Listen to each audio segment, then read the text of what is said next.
George, a curious little monkey. Why is he curious? Let's go and see. Curious George and the Birdwatchers. It's a nice day, George, said the man with the yellow hat. Let's take our lunch and go to the park.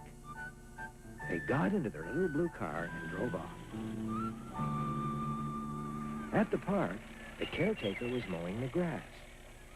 George, said the man, there's Mr. Barker. I want to say hello to him. I'll meet you near the fountain.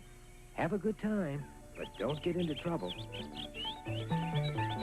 George climbed to the top of the hill. He saw a group of birdwatchers. One man put his binoculars on the grass and was writing in a notebook. What were they for? George was curious. He picked up the binoculars and looked through them. George looked all around. Everything seemed so enormous. There was a creature with a big, hairy body, but it was just a caterpillar. There was a huge orange airplane, but it was just a dragonfly.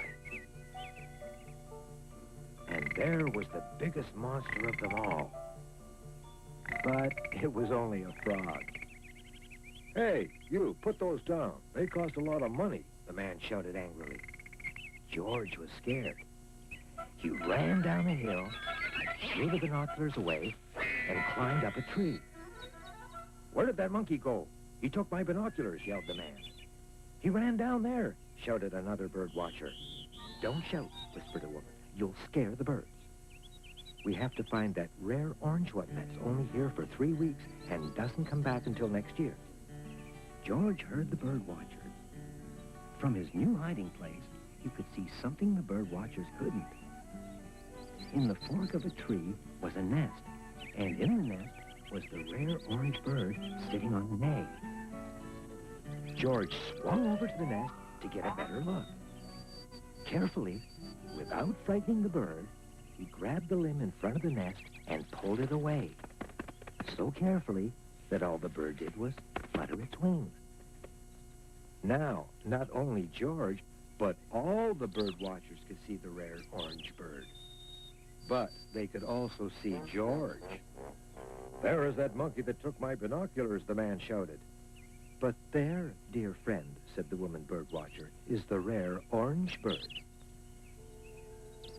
Shh, nobody make a sound. Everybody watched the bird in silence. Finally, George got tired of holding onto the branch and jumped down. Just then, the caretaker, Mr. Barker, came over, followed by the man with the yellow hat. I found these binoculars near a clump of trees, said Mr. Barker. Do they belong to anyone? They're the ones I lost, said the man. Thank you so much. Then he turned to George. And you're the one who took them, he said angrily. Yes, but we would never have seen the rare orange bird if it hadn't been for George, said the woman. We ought to make him an honorary member of our society, said another bird watcher. Let's take up a collection and get George his own pair of binoculars. Then he won't have to take mine again, said the man. George, said the man with the yellow hat, you did a good job finding that bird. But now it's time to have lunch. Why don't you both join us for lunch, said the woman. And so they did.